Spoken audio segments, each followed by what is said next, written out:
फूला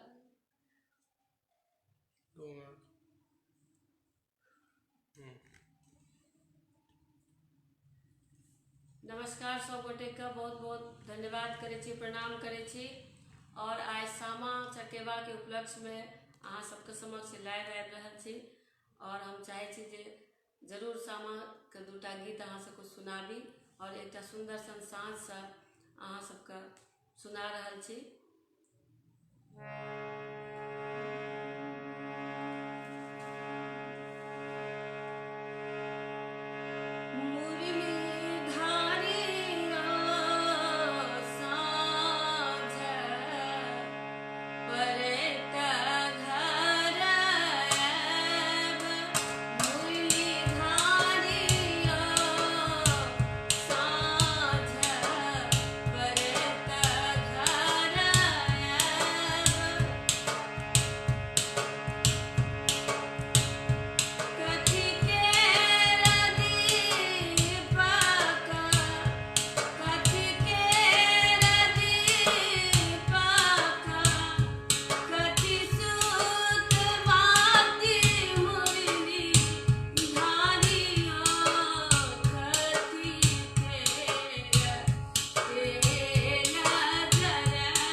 इंतजार करऽ पड़ल, ताहि लेल क्षमा चाहे छी।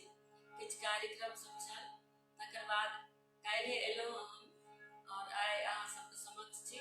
और जेनाकि अपने सब यूट्यूब के माध्यम से मिश्रा के बहुत सराहना के लिए आ ताहि के लेल बहुत बहुत धन्यवाद करे छी। और ओही में से एकटा सामा के गीत सुना रहल छी।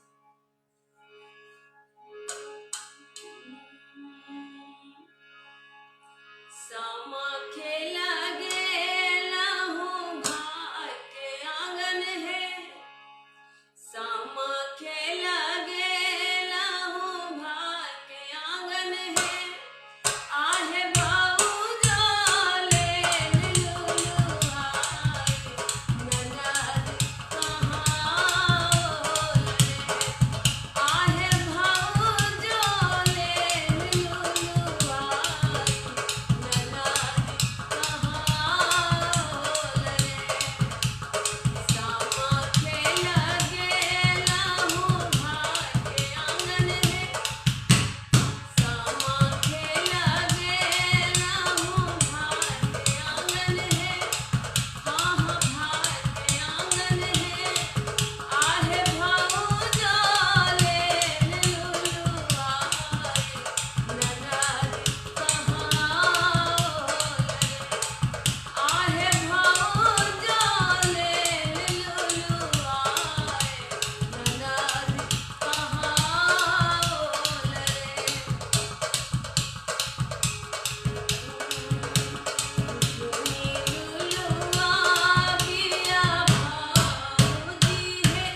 समय के गीत हेबाक चाही।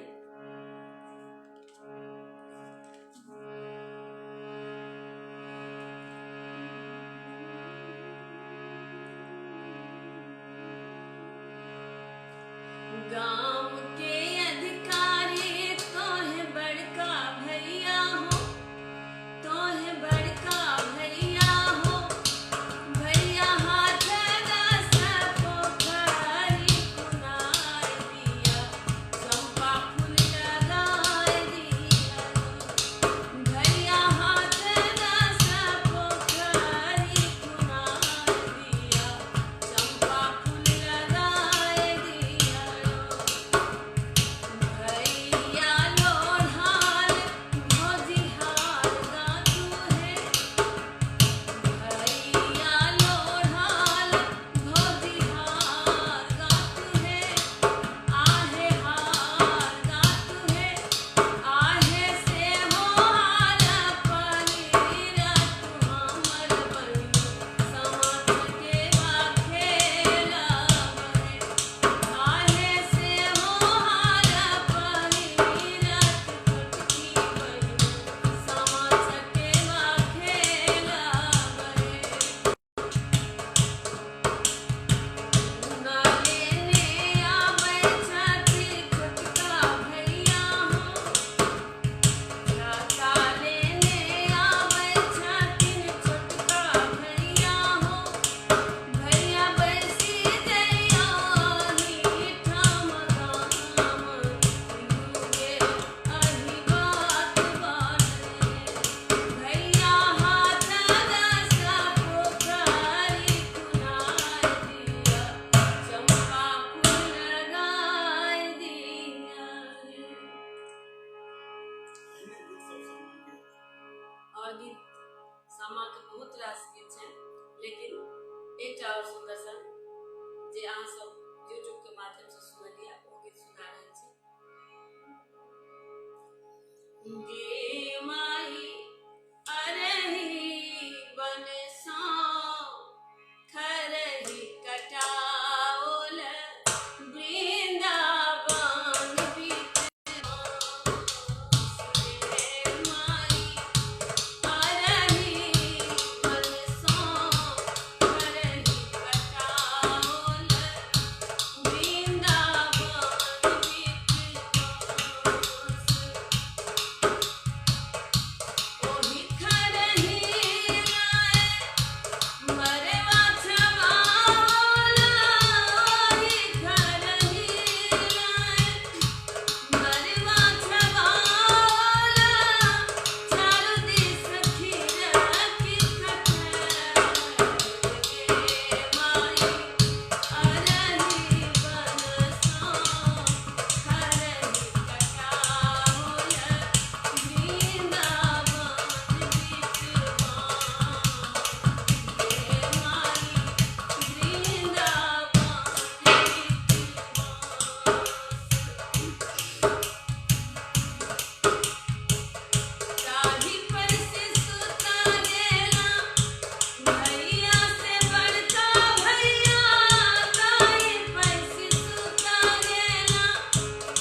धन्यवाद करे छी सब गोटे का अपने सब एतेक प्रेम से कार्यक्रम के देख रहल छी लाइव अहाँ सब एतेक हमरा संगे जुड़ल छी ताहि के लेल